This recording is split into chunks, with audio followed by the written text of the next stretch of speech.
বউরা না বেয়াদব হয় না, সময় তাদেরকে বেয়াদব বানিয়ে দেয়। আচ্ছা বলেন তো দেখি, কোন মেয়েটা বিয়ের পরদিন থেকেই বেয়াদবি করা শুরু করে দেয়? 1% মেয়েও পাবেন না কিন্তু।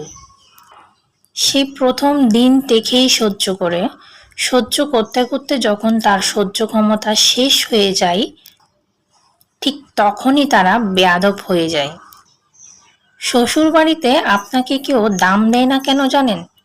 কারণ আপনার স্বামী আপনাকে দাম দেয় না। যেখানে আপনার স্বামী আপনাকে দাম দেয় না, সেখানে অন্য কেউ কি করে আপনাকে দাম দেবে? তারা তো বলবে যে আপনাকে যদি উঠতে বসতেও কথা শোনায় তাহলে আপনার স্বামী কিচ্ছু বলবে না। তারা আপনার স্বামী সেই সুযোগটাই নেবে এবং আপনাকে সবসময় কথা শোনাবে। তাই নিজের স্বামীর কাছে আগে দাম পেতে হবে, এরপরই তো শ্বশুরবাড়ির মানুষের কাছে দাম পাওয়া যায়।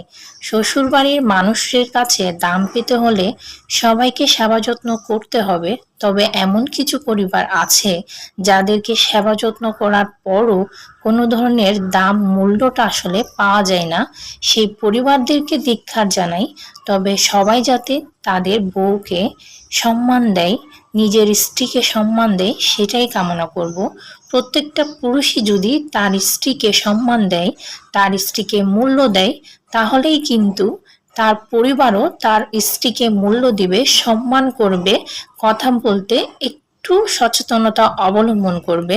যদি স্বামী তার বউকে সম্মান না দেয়, মর্যাদা না দেয়, তাহলে সেক্ষেত্রে কোনো বউই কিন্তু তার শ্বশুর বাড়ি থেকে পর্যাপ্ত পরিমাণে সম্মান, সেই সম্মানটুকু পায় না যেটা তার প্রাপ্য, যেটা সে পেতে চায়। যার কারণে সেই বউটা একসময় বেয়াদবি করা শুরু করে দেয়, বেয়াদব হয়ে যায়। তখন ওদের কাছে ওই বউটার কোনো মূল্য থাকে না, ওই বউটা অনেকটাই খারাপ হয়ে যায়।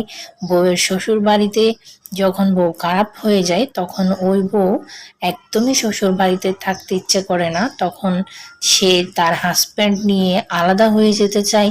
এই ধরনের নানা সমস্যার সৃষ্টি হয়। তাই আমার একটাই হচ্ছে কথা থাকবে, প্রত্যেকেই নিজের বউকে আগে সম্মান দিবেন।